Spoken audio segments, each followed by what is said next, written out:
sebenarnya apa sih yang perlu kita bahas di Seven Essential Life Skill. Ini adalah keterampilan hidup yang mendasar. Kalau kita literasi lain itu banyak ya, ada 30, ada buku-buku yang mengatakan setidaknya ada 30 keterampilan hidup yang harus dimiliki oleh seorang manusia, terutama di usia dini yang nanti akan terus berkembang menjadi keterampilan kita di usia dewasa. Ada yang mengatakan 15, ada 10. Nah, Bunda ambil pendapat yang paling banyak menjadi rujukan di dunia pendidikan, yaitu 7 keterampilan dasar hidup yang harus dimiliki, yang harus dimotivasi, yang harus dikembangkan mulai dari usia dini sampai nanti kita dapat hasilnya di usia dewasa. Nah, barulah kita masuk ke self-engaged learning. Bagaimana anak-anak itu punya motivasi belajar sendiri. Tak perlu nyinyir dong. Ada keinginannya untuk belajar sendiri. Dan itu kan juga harus dilatih kan? Harus kita kembangkan. Bagaimana mereka mencintai belajar itu tanpa disuruh, tanpa diarahkan, punya keinginan sendiri. Itu diletakkan terakhir karena ini soalnya kaitannya nanti mulai dari sini semua. Baru nanti dia sampai di self-engaged learning. Oke, menurut teman-teman sekilas aja itu penting nggak sih? Penting kan? Itu yang sedang kita kerjakan sekarang di usia pendidikan ini. Kalau kita nggak paham, maka seperti Bunda sampaikan, banyak pun program kita nggak mengerucut dia. Jadi aja lo ada kecil orang tuh segala pandai, segala seketik. Pandai ko sekete. Harusnya ini menjadi sesuatu yang mendasar. Nanti ini akan kita sandingkan dengan multiple intelligence, ya, kecerdasan jamak. Karena nanti beberapa aplikasinya nanti relate ke sana. Oke. Baik. Nah, sekarang mau tanya, kita sampai mana kemarin? Sampai di mana yang punya catatan? Sampai komunikasi. Iya. Sampai mana? Komunikasi. Ini kita bicara tentang Gen Z, kenapa Bunda bahas kemarin? Karena inilah yang kita hadapi, anak-anak yang seperti sekarang ya, semuanya serba instan, serba cepat, mau dapat hasil saja, sehingga nanti critical thinking-nya tidak terbentuk, perspektif taking-nya nggak terbentuk, ini menyalin pendapat orang saja lah. Kenapa kamu begini? Ya saudara pada itu. Ya, dia hanya melihat kepada hasil saja. Kita bahas kemarin, kenapa? Karena ini penting. Kalian sedang menghadapi generasi itu. Jadi kita harus tahu apa yang terjadi pada diri mereka, sehingga kita tidak otomatis menyalahkan, tapi kita bisa melihat di sisi mana kita bisa bantu mereka. Nah, kenapa Bunda bahas ini kemarin di komunikasi? Karena banyak kegagalan komunikasi kita hari ini disebabkan karena ada pemberlakuan di dalam pendidikan kita dengan komunikasi yang tidak imbang. Nah, ini dia.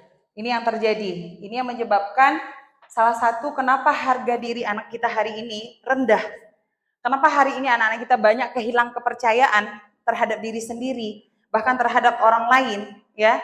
Disebabkan karena kebanyakan orang tua dan lembaga pendidikan menerapkan 12 gaya populer dalam berkomunikasi yang tidak tepat.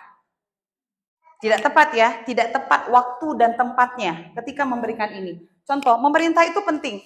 Dalam Al-Quran itu kalimat perintah semua ya, banyak kalimat perintah. Tapi kapan? Ada tahapan usianya, ada waktunya, ada semua diatur. Jadi nggak ujuk-ujuk main perintah aja. Sholat adalah perintah Allah. Itu perintah yang harus kita kerjakan. Bagaimana kalau seandainya di waktu yang tidak tepat, misalnya di waktu subuh kita disuruh sholat zuhur, nggak pas dong. Bukan waktunya gitu. Walaupun ini perintah baik, tapi belum waktunya untuk dikerjakan. Nah ini dia. Jadi ada beberapa kalimat ataupun perkataan yang dilontarkan oleh orang tua ataupun guru kita, tapi tidak pada waktunya, sehingga menyebabkan kerusakan pada cara berpikir anak, kepada cara anak mengambil sikap, memerintah, menyalahkan, meremehkan, membandingkan, mencap, melabel, mengancam, menasihati, membohongi, menghibur, mengkritik, menyindir, menganalisa. Mana yang paling sering kita pakai? Mana yang paling sering kita pakai? Semuanya.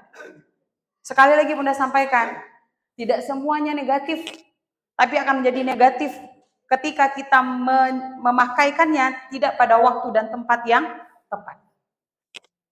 Oke, ini dia. Memerintah boleh, tapi lihat dulu kondisi anak yang mau kita perintah. Dia siap nggak menerima perintah? Dia fokus nggak kepada kita? Sehingga dia tidak mengabaikan apa yang kita perintahkan. Hari ini yang menyebabkan kita marah apa? Lawak kecian kayaknya ndak didangannya, ndak dikarajonnya, berang wak kan? Karena kita nggak lihat kondisi anak-anak sedang tidak siap. Maka ini penting ya, menyalahkan. Nah, itulah gara-gara antum nih, rusak semuanya kan, ribut semua temannya kan, gitu. Padahal kita nggak tahu dia ribut kenapa, dia rewel kenapa, pasti ada penyebab. Nah inilah letak bagaimana kita melihat kenapa ini menjadi persoalan. Atau kalimat menyalahkan, meremehkan, Allah itu aja, baru segitu nangis pula, udah besar juga. Atau misalnya anak mabit sama kita, dia takut ke kamar mandi. Walimah takut ke kamar mandi. Masa antum udah sebesar ini takut juga ke kamar mandi? Pergi dari sana, nggak ada apa-apa. Setan, tidak beriman antum tuh. Ada nggak kalimat kita yang seperti itu? Kita sedang menghancurkannya loh. Meremehkan apa yang dia rasakan. Hari ini mental issues ya, health mental itu menjadi sesuatu yang sangat fenomenal di anak-anak muda kita sekarang. Sedikit sakit mental. Itu berawal dari beberapa hal yang kita kerjakan tanpa kita sengaja nih. Dia punya ketakutan. Harusnya kita sebagai guru, kenapa kamu takut nak? Apa yang membuat kamu takut? Dampingi dulu. Oh kan malih panik lo kalau tiuk-tiuk sebentar ke kamar mandi mah. Agiasnya dalile. Nggak beriman lo kalau takut-takut yang mau itu dan nak. Nah, langsung saja kalau ada dalil ya kan. Padahal dia belum pada usia bisa memahami. Awak nasa kadang kau saya tapi payah aja mengecian ndak ada kan. Kenapa takut? Nggak apa-apa. Itu bagian dari mental yang nggak mudah untuk memperbaiki. Walaupun dia punya kepahaman agama, tidak serta-merta dia bisa menerima kondisi. Apalagi ini terbentuk dari usia kecil. Ditakut-takuti, diancam gitu ya. Punya pengalaman buruk gitu ya. Maka ini perlu kita sikapi. Karena kalau tidak seperti ini, dia akan menjadi orang yang merasa dirinya tidak dihargai, perasaannya tidak didengarkan. Terus berkembang. Nah, rusaklah dia nanti ketika usia remaja, dewasa. Membandingkan, tujuan kita bagus. Antum di sini juga baru teman-teman antum udah sampai di sana. Gimana antum nih belajar? Nggak paham apa yang mualimah sampaikan. Membandingkan. Kita dibandingkan sakit ya? Apa bedanya? Kita harus paham. Membandingkan boleh kita pakai ketika karakter anak kita memang fighter. Ada orang-orang yang ketika dibandingkan tuh, oh awak nak kalah dong. Awak bisa lebih pada itu, maju dia. Ada. Tapi ada anak-anak yang nggak seperti itu karakternya. Dia melo, dia sensi. Begitu dibilangin langsung down. Apalagi kalau ditambah dengan mencap atau melebel. Antum memang pemalas. Payah mualimah ngomong sama antum. Gak bisa dibilangin. Langsung kita mencap melebel. Udahlah. Hancur berkeping-keping dia. Sekali lagi ya, karakter anak itu menjadi ukuran kita. Karena dia terbentuk dari keluarga yang berbeda. Kita nggak tahu apa yang dia alami di keluarganya. Maka seorang guru tuh memang harus luas hatinya. Agar nanti kita bisa tambah mencap melebel. Udahlah. Nah, percuma rajin-rajin ya. Pasti aku dikeceknya Pak Malih aja di mualimah tuh ya. Anak lagi, padahal dia nggak salah. Pertama termasuk kita misalnya menuduh ya. Ada kondisi memang biasanya dia yang jahil nih. Nah, ke suatu ketika bukan dia, tapi kita bilang, pasti antum ya. Antum ini terus ya, banyak tuh kasus yang dikadukan, dituduh padahal dia tidak melakukan. Walaupun di kesempatan yang lain memang dia yang melakukan. Oke, mengancam. Awas nanti ya. Antum kalau kayak gini terus, mualimah laporkan sama Mualim Ri atau sama Ustadz Rinaldi, biar dihukum sama Pak Alek bisa nggak bisa masuk kelas. Diancam anak-anak kita. Kita kalau diancam gimana? Apa yang kita rasakan ketika diancam? Jantung deg-degan gitu ya, keringatan gitu kan, khawatir berlebihan. Bayangkan kalau tiap sebentar dia diancam, di rumah sudah diancam, sampai sekolah diancam lagi. Nanti malam kena ancam lagi. Ada anak-anak kita mulai dari pagi itu sudah kena ancam. Capek lah kata mama. Kalau talambe piku mama tinggal.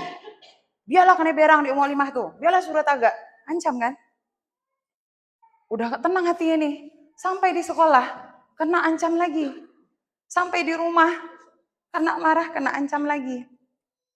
Hati, pikiran, jiwa yang terus dalam keadaan tidak stabil, kira-kira stabil nggak kejiwaannya nanti? Maka anak-anak sekarang banyak depresi kan? Depresi. Gampang banget ke distract. Oke. Menasihati. Menasihati itu boleh.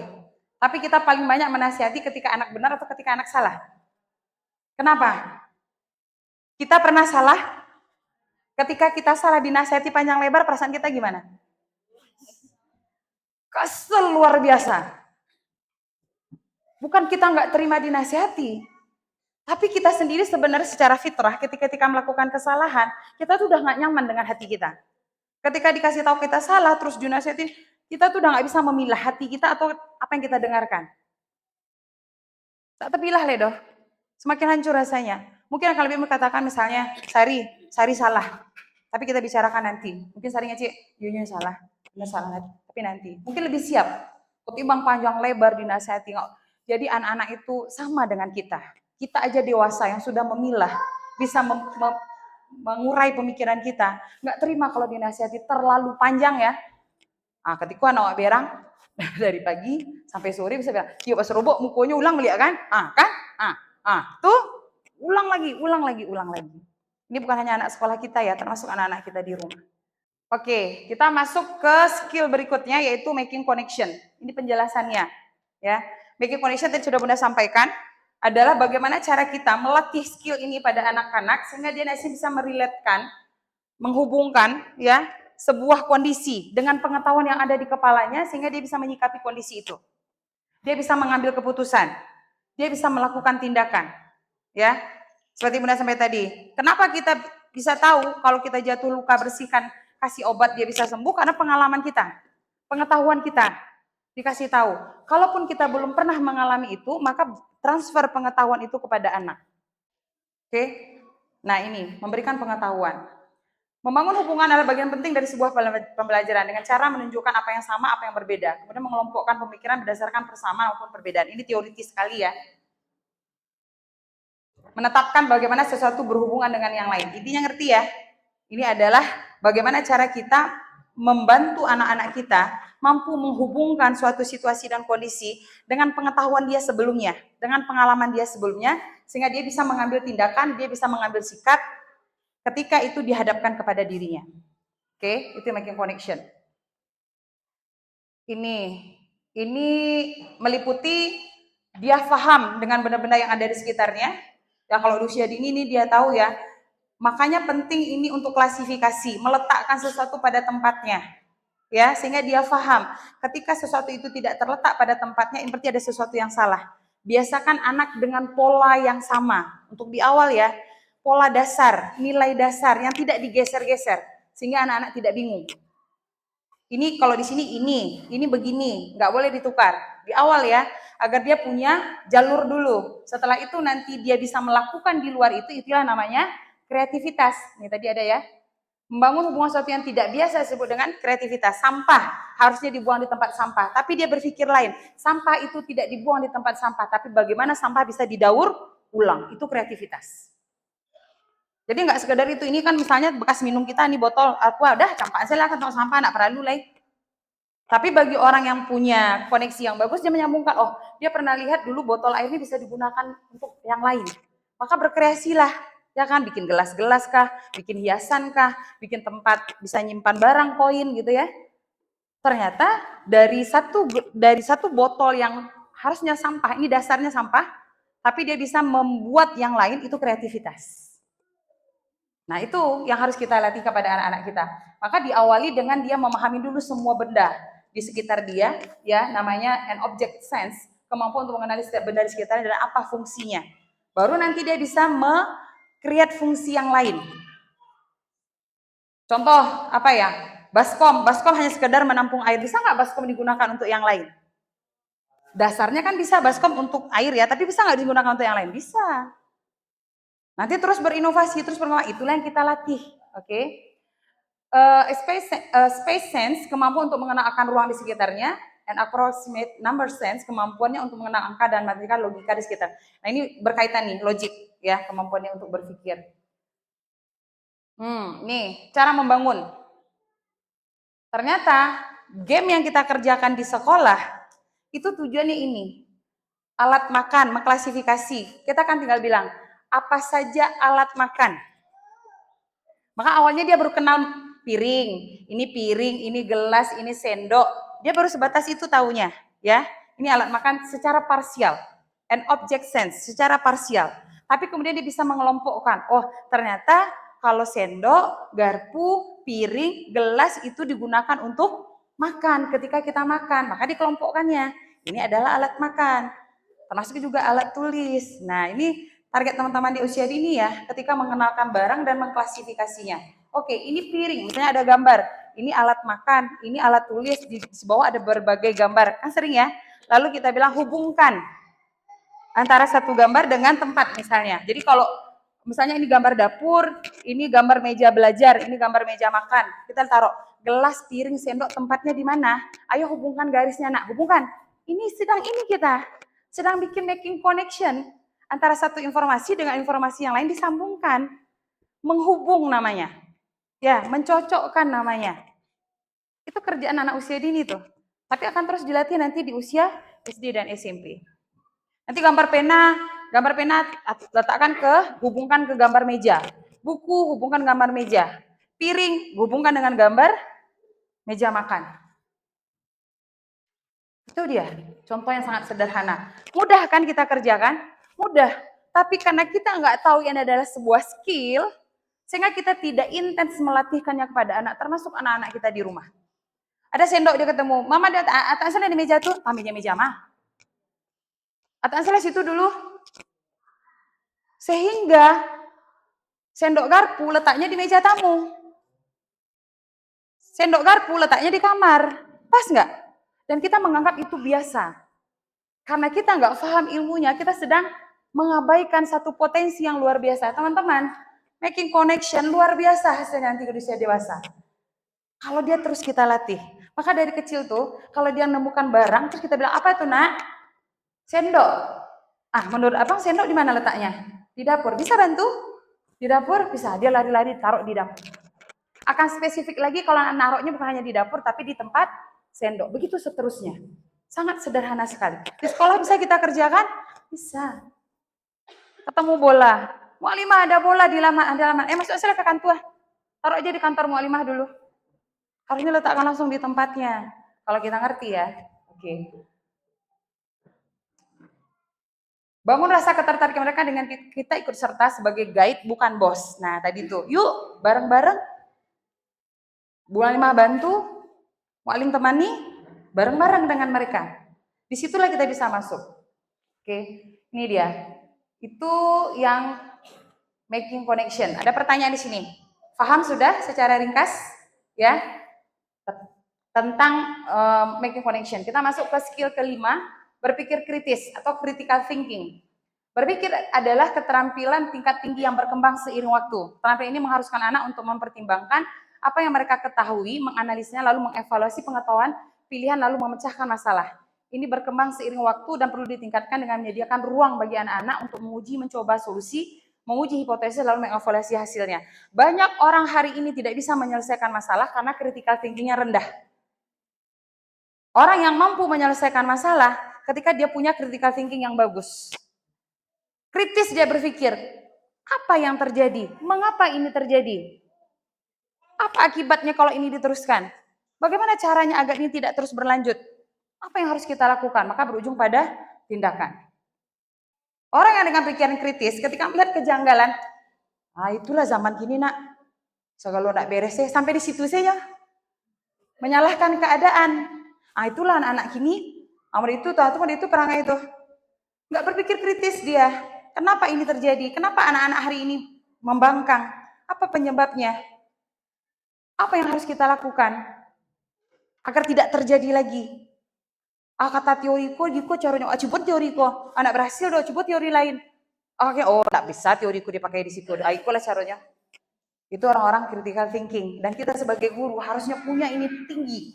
Karena persoalan yang kita hadapi di dalam kelas itu luar biasa. Bayangkan 30-40 anak yang kita hadapi itu dari latar belakang berbeda-beda dengan karakter yang beda-beda. Hanya kita satu yang menyelesaikannya. Ribet nggak? Ribet. Sedangkan awak sih punya anak di rumah dua, lepaniang juga menghadapinya kan. Aku lain lo perangai, aku menjauhi sih kerajunya, aku diam sih menuri sih nyo. Aku nggak tahu sih apa-apa, nggak tahu sih. Apalagi 40 anak Itu lewat induannya tuh, cie induan siapaan? Di kelas itu luar biasa. Teman-teman harus punya ini kemampuan menganalisa dan kita berharap anak-anak kita juga seperti itu. Oke? Kuncinya adalah mengajukan pertanyaan dimulai dengan bagaimana dan mengapa. Nah, contoh yang singkat ya, kalau di anak usia dini nih, Bunda udah pernah kasih contoh dulu.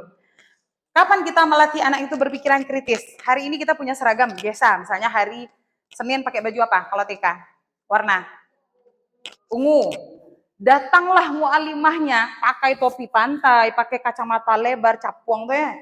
Nah, kacamata cepat tuang tuh sehingga nggak nampak matu lah tutup muka, pakai kacamata cepat tuang, baju warna-warni.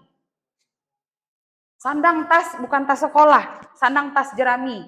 Pokok gaya model lah gitu, datang ke sekolah. Jangan dikeciin mualimah gilo. Itu nak gilo tuh do, kalau nampaknya di guru SD, lah di guru TK, kalau TK janji sih gaya. Mereka sedang melatih critical thinking sama anak. Datanglah dia ke dalam kelas. Disapa lah anak. Assalamualaikum anak-anak mualimah. Hai, apa kabar? Pertama yang difikirkan anak apa? Wah, dia bertukar gaya mualimah. Kok lain gaya? Itu sedang melatih critical thinking loh. Yang mulai kritis kan? Kok mualimah pakai baju itu? Jangan tanya. Nah, itu mati langsung critical thinkingnya. Misalnya dia tanya, kok mualimah pakai baju itu? Oh iya, bagaimana mualimah pakai baju ini? Bagus sih, misalnya gitu. Atau apalah yang diomongin ibu tuh. Pancing terus. Tahu nggak mengapa mualimah pakai baju ini? Nggak tahu. Karena hari ini kita belajar tentang alam semesta, tentang laut. Nah, kan bisa aja kita kait-kaitkan kan?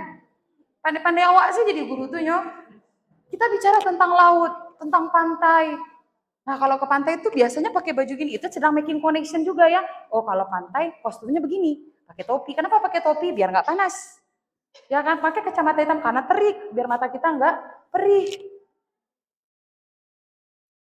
Artinya, semua yang kita lakukan itu sebenarnya bermakna ketika kita memang menjelaskan kepada anak-anak. Ada tujuannya, itu critical thinking tingkat dasar tuh. Sederhana sekali. Ya, sampailah nanti di tingkat apa kita mulai tanya, mualimah di SD. Siapa namanya? Misalnya si Asraf itu dia tadi ngomong jorok mualimah. Oh ya? Bagaimana bisa terjadi? Oh tadi itu gini. Kira-kira mengapa ya Asrafnya ngomongnya jorok? Mulai nih diajak anak berpikir. Oh mungkin karena dia dengar dari si Anu mualimah. Mulai kritis kan? Memikirkan penyebabnya apa. Oke. Dorong anak untuk mengembangkan pemahaman mereka sendiri tentang dunia. Sebagai orang tua kita tidak perlu memberikan semua jawaban. Ini dia. Mengapa, bagaimana, apa yang terjadi. Dengarkan dari sisi dia. Kita sedang melatih, jangan langsung di-cut. Dia sedang mengukakan cara pandang. Tuh, udah tahu mualimah tuh. Udah tahu mualimah akal kamu. Ya. Mematahkan. Silakan dia berpendapat. Nanti kalaupun pendapat dia nyeleneh misalnya nggak apa-apa, itu cara pandang dia kan. Tinggal kita luruskan. Ini yang harus kita kerjakan berulang kali. Oke. Cara membangun keterampilan ini mengidentifikasi persoalan, dilema atau isu, menentukan tujuan, memunculkan beberapa alternatif solusi, mempertimbangkan bagaimana cara alternatif solusi ini bisa bekerja. Pilihlah salah satu solusi dan cobakan melakukan evaluasi. Ini teman-teman sering kerjakan sebenarnya di kelas, tapi nggak tahu kalau tujuannya adalah critical thinking. Maka boleh nih kita bikin huru hara di kelas dengan tujuan ada maksud gitu ya. Misal contoh ketika kalau belajar tuh misalnya kita pergi sebentar di kelas tuh ribut, padahal kita udah pesan nanti kalau mau lima pergi anak-anak muda jangan bersuara terlalu keras ya, karena ada teman kalian yang di kelas lain sedang belajar. Tapi kenyataannya begitu kita pergi langsung heboh gitu ya. Ini perlu dibahas. Kalau kita paham, ini golden moment nih buat membangun critical thinking anak. Kita tanya, ya, apa yang terjadi ketika mualimah pergi? Ribut mualimah dengar dari jauh ribut, mualimah sebelah juga bilang kalian ribut. Padahal mualimah tadi udah titip pesan kan, kalau mualimah pergi jangan bersuara terlalu keras. Boleh berbicara tapi jangan terlalu keras. Sekarang Bunda mualimah bertanya, kenapa? Apa persoalannya? Ternyata ada satu yang bikin masalah, kan itu persoalan. Iya mualimah tadi pensil Syanu diambil sama situ, tuh dia berantem, ributlah semua. Kita identifikasi ada apa yang terjadi, kenapa terjadi, ya, apa masalahnya? Nggak mungkin anak ribut tanpa sebab. Pasti ada satu yang lucu kah misalnya, bikin ulah kah misalnya, yang membuat dia ribut. Oke? Nah, sekarang gini. Mualimah nanti kan akan pergi nih. Kalau kalian ribut terus seperti ini, kan orang lain terganggu. Terganggu enggak? Terganggu. Kita munculkan, gimana caranya? Harus ada penengah misalnya kan, atau apa. Nah itu contoh aja, sampai nanti dia aja, oke kita praktek ya. Mualimah pergi, ada yang ribut, ternyata solusi mereka adalah, Mualimah nanti kalau ada yang ribut harus ada satu orang yang menenangkan. Ya kan? Atau saling bantu satu sama lain. Ya udah kita cobain. Mualimah pergi, ternyata kejadian ribut. Berjalan nggak yang tadi solusi mereka jalankan? Mereka rencanakan. Ya kan? Nah sampai akhirnya menjadi suatu keputusan, menjadi solusi dari sebuah persoalan. Ini bisa terus teman-teman kembangkan, termasuk ketika kita outing. Ya, kita pergi keluar, ada satu tema yang kita bahas, coba cari tahu kalian kenapa begini, gitu ya. Apa yang terjadi, bagaimana cara menyelesaikannya, itu banyak bisa kita lakukan. Baik, cikal bakal berpikir kritis itu dimulai dari anak bersikap sebagai saintis, membangun teori dalam upaya belajar tentang apa yang sedang terjadi di lingkungannya. Dia melihat, mendengar, ya, memeriksa teorinya dengan bertanya dan dia membuat prediksi. Kita akan melihat rangkaian ini dalam kegiatan bermain anak, apapun itu, ya, bermain anak, bermain Lego saja, bermain ring donat saja misalnya, itu menjadi sebuah critical thinking, ya. Ketika dia menyusun, masukin mulai dari yang kecil, asal masuk ternyata nggak nyambung, ya kan? Tukar lagi yang kecil di bawah nggak nyambung. Asalnya dia lihat contoh, oh ternyata yang besar dulu. Nah itu termasuk bagian dari critical thinking sehingga menghasilkan sebuah solusi. Anak belajar dari orang lain yang mengetahui kapan dia harus bertanya kepada orang lain. Kemudian mereka memprediksi siapa yang akan menolong saya belajar. Ini ya, kemandirian sebenarnya. Di critical thinking kita nanti akan menghasilkan anak-anak yang mandiri dalam berpikir dan bertindak. Dia nggak selalu bergantung pada orang lain. Termasuk critical thinking ini pernah Bunda contohkan, tadi sudah dimasukkan juga ya, dari komunikasi dia masuk satu contoh bisa banyak skill. Contoh seperti tadi. Misalnya air tumpah, Bunda sering contohkan ini. Air tumpah di dalam kelas. Biasanya yang kita lakukan apa? Cepat-cepat ambil kain lap, kain pel, lap ini, gitu ya. Kalau kita sedang membangun critical thinking, kira-kira apa yang kita lakukan? Mulai dari bertanya dulu, ya kan? Bagaimana bisa terjadi? Oh, air tumpah. Aku kecewa di betili-tili nama Bunda. Ingat ya, betili-tili wak hariko itu yang membentuk dia berpikir nanti di usia dewasa. Kalau enggak berserbu anak toko pahe, toko dulu baru manggari, toko dulu manggari. Biar lo bapak payah kirim dia sebulan yo. Tapi kita nggak akan capek berpuluh-puluh tahun ke depan. Karena kalau udah dewasa sulit merubah. Ya, bayar hutang tuh lebih parah daripada mengerjakan hari ini. Jadi kalau kita lihat air tumpah, kita bilang sama dia, wow, air tumpah. Kenapa bisa tumpah, nak? Ya tadi main-main Mualimah ini tumpah airnya. Oke, kita nggak bicara penyebab ya, karena itu bukan fokus kita. Kita sedang fokus critical thinking bagaimana ini diselesaikan. Oke, nanti kita bahas siapa yang numpahkan. Sekarang apa yang terjadi? Air tumpah. Air tumpah kalau dibiarkan gimana? Nah, tanya sama anak-anak, anda langsung lo mengicir. Ayo kok kalau tumpah, beko tak gelicik jatuh kalian. Parah beko. Itu awak yang lagi taruh.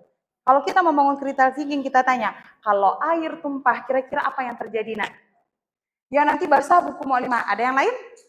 Kalau tumpahnya di lantai?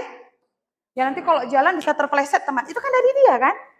Oke, bisa terpeleset, bisa jatuh, kemudian bisa membasahi yang lain, jadi basah, jadi kotor. Oke, lalu apa yang harus kita lakukan?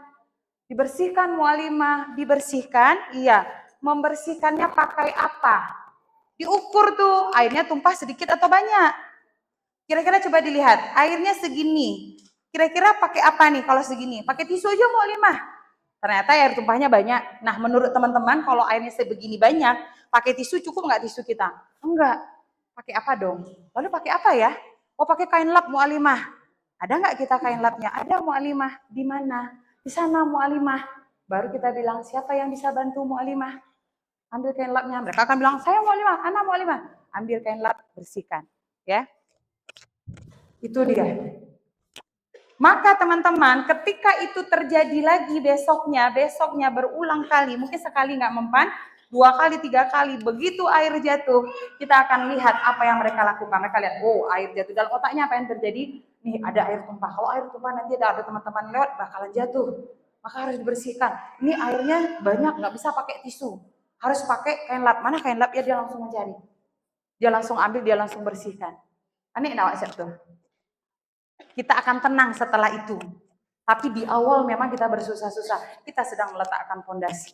Selesai masalah tanpa harus kita perintah. Begitu juga dengan yang lain. Kayak tadi ya, naruh pensil, naruh itu. Begitu dampak dia langsung ambil, letakkan.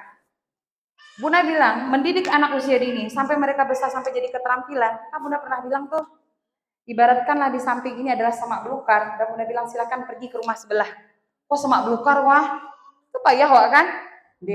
Bunda tunggu di sebelah ya.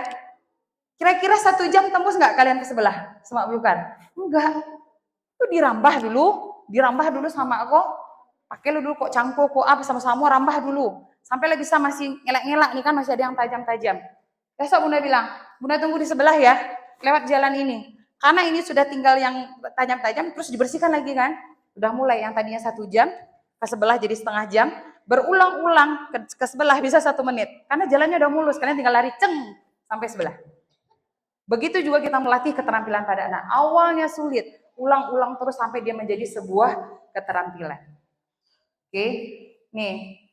Belajar dari orang yang memiliki kepentingan pribadi membuat anak cenderung berkurang kepercayaannya. Nah, diselesaikan saja. Belajar dari orang lain bagi anak adalah curse of knowledge. Tahu curse of knowledge adalah kutukan. Sebenarnya ketika dia harus didikte, ya, harus diperintah, harus menerima semua dari orang lain, itu bagi dia tuh membuat dia merasa apa ya? Terkekang, terikat. Kayak kita kan lebih senang dengan cara berpikir kita sendiri kan ketimbang cara pikir orang lain kan. Menyelesaikan masalah tuh lebih nyaman kita mengerjakan apa yang menurut kita yakini ketimbang menjalankan apa yang diyakini oleh orang lain. Kita lebih enjoy. Maka sebenarnya ketika dia harus mendengar terus dari orang lain itu adalah sebuah kutukan. Belajar dari pengalaman merupakan peran yang besar dalam membangun curiosity. Rasa ingin tahu. Oke, itu dia. Mendorong critical thinking, udah ini. Ya, kayak tadi aja, mulai aware dengan lingkungan. Kalau bawa anak jalan, jangan kalau kecil kamu udah pernah bilang tuh, lihat, nah coba dilihat di sekitar aku, nih Honda, nih Oto, padahal ketika kita berjalan safar dengan anak itu adalah masa yang paling luar biasa menanamkan pengetahuan dan nasihat kepada anak-anak. Mereka lagi enjoy. Lewat nih jalan nih, misalnya tuh, coba perhatikan saya. Pohon-pohon di sini banyak, kayak ini pohon apa? Dah sebutlah ini pohon pisang, pohon ini. Mereka bisa tinggi besar ya, kira-kira ngasih minum siapa? Yang ngasih makannya siapa? Orang pohon di rumah kita, tanaman di rumah kita nggak kita siram mati, ya kan? Karena yang di sini siapa ya? Itu iman ya. Menemukan rasanya tahu, oh ya siapa ya? Masuklah nilai iman, itulah Allah nak. Ya kan? Kira-kira siapa menurut kalian? Yang menciptakan siapa? Allah. Kalau yang menciptakan Allah, sini ya, seorang pencipta dia akan memelihara ciptaannya. Nah ini bisa kita masukkan, ya. Oke. Artinya semua tempat, semua kondisi kita rutin bertanya ini apa, bagaimana menurut kamu, apa yang kamu harus lakukan, ya apa yang harus kita lakukan, ini terus dibangun. Jadi maka apa sekecil apapun kondisi di dalam kelas kalian harus kita sebagai guru harus pancing ini agar anak punya critical thinking yang bagus. Oke, next. Skill ke-6, taking of challenge, ini yang ulang tadi. Taking of challenge, mengambil tantangan. Oke, bermain berarti mengambil resiko. Mengambil resiko berarti bermain. Ya, ini dikatakan oleh Dian Ekman. Risiko bisa berarti 2 hal, tantangan atau bahaya secara fisik maupun secara emosional. Game, ya permainan yang kita lakukan di sekolah itu sebenarnya sedang melatih taking challenge anak. Maka kalau anak nggak mau, harus kita upayakan supaya dia mau. Kalau kita biarkan dia tetap pasif, maka dia akan lahir menjadi orang yang pasif sampai dewasa, nggak berani mengambil tindakan, nggak berani mengambil keputusan, nggak berani mencoba sesuatu yang baru. Maka nih, permainan di TK itu ataupun di SD harus adil, merata, semua terlibat. Setiap anak pastikan dia punya kesempatan untuk mengembangkan skill, mau mengambil peluang walaupun itu nanti mengandung resiko. Secara fisik dia kalah, secara emosional perasaannya down. Tapi ini dia penting loh, ya. Dia penting ini. Kalau dia tidak ambil ini, dia akan menjadi orang pengecut selamanya. Maka teman-teman, nanti kalau di game di TK itu mulai dari game yang simple yang setiap anak punya kemungkinan berhasil. Jangan langsung parah ya. Maka di TK itu nanti kita bikin game yang sederhana, semua orang pasti bisa. Contoh, memasukkan bola saja dulu. Siapa yang bisa memasukkan bola ke dalam keranjang? Kita nggak hitung waktunya, kita nggak hitung jumlahnya. Siapa yang bisa saja? Itu pun masih ada anak-anak yang nggak mau kan? Nggak mau lima. Bisa jadi dia pernah punya pengalaman nggak berhasil dihujat, mungkin di rumah barangkali ya, atau kita kan nggak tahu nih, karena pada dasarnya setiap anak yang masih lugu, masih bersih nih, dia akan ngambil itu, karena ini fitrah. Mengambil kesempatan itu, tantangan itu adalah fitrah kita.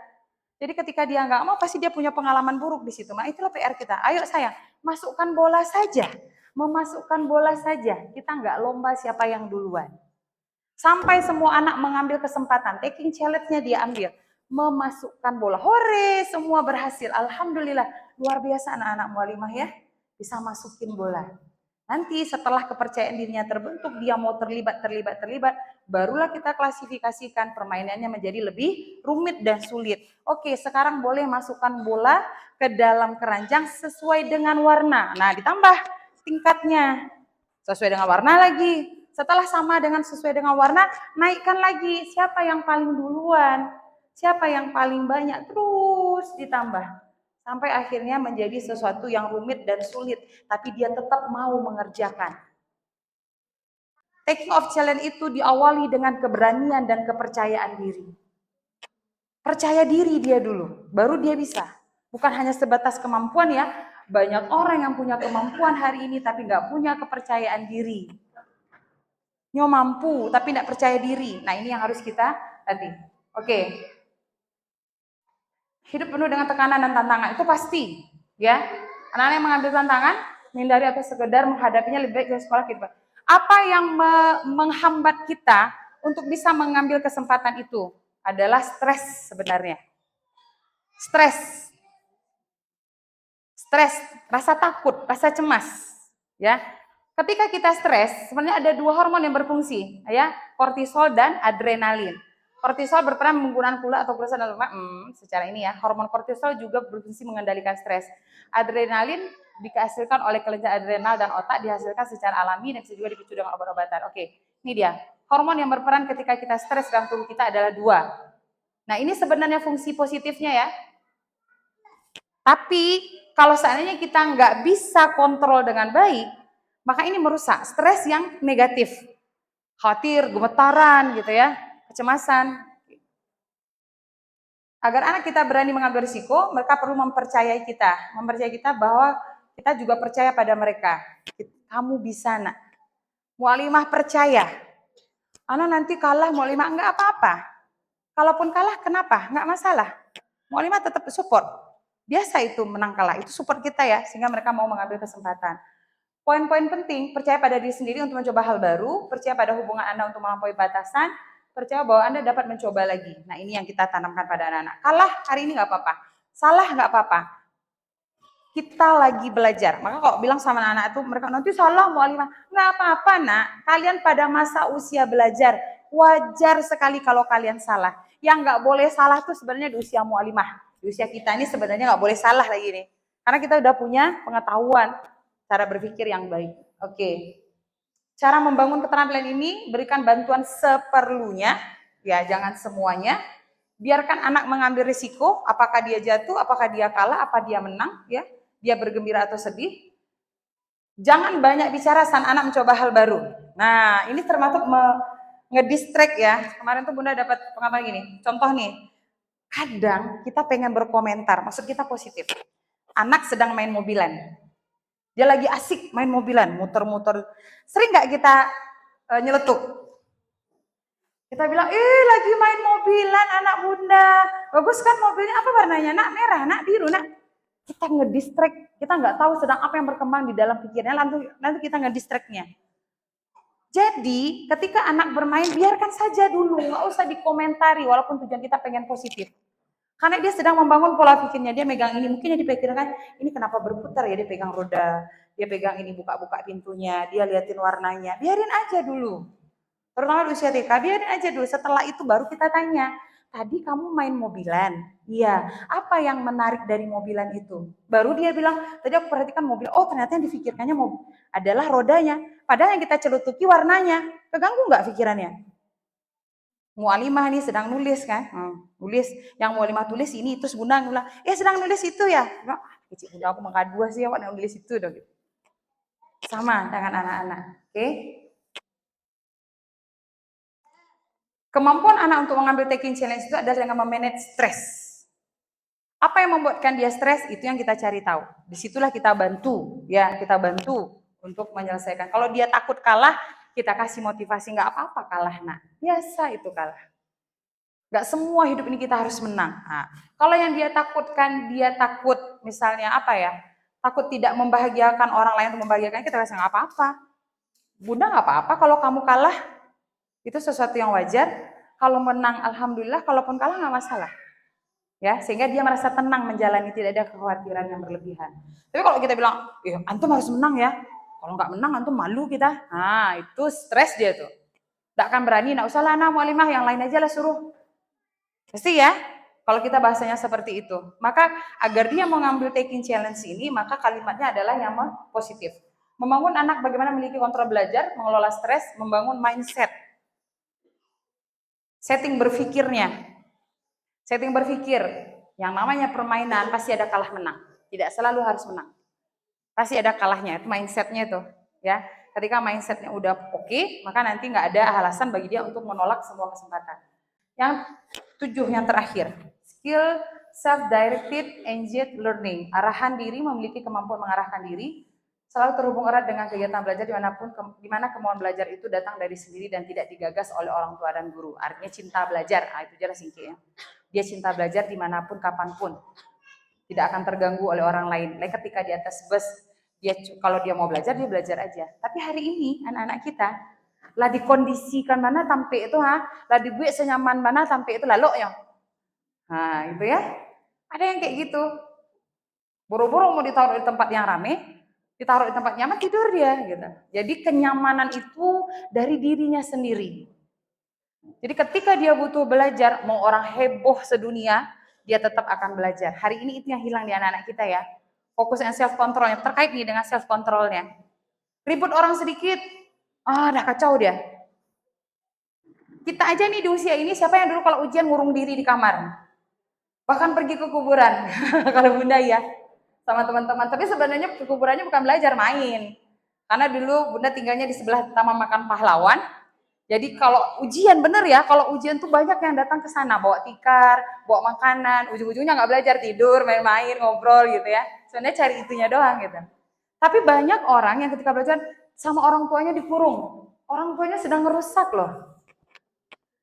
Ini kau ujian bela di kamar, jadi gaduh-gaduh aja nih heboh. Maka ketika dia belajar di sekolah, bisa nggak dikondisikan suasana ini tenang? Nggak bisa, orang ribut, orang heboh, orang bicara. Karena dia biasa dilatih. Kalau belajar itu harus tenang, harus diam. Maka ketika orang heboh, dia nggak bisa belajar. Lah sehebat alat teori guru, cara guru mengajarkan pakai media macam-macam, ini nggak bisa konsentrasi. Karena nggak muncul cinta belajarnya itu.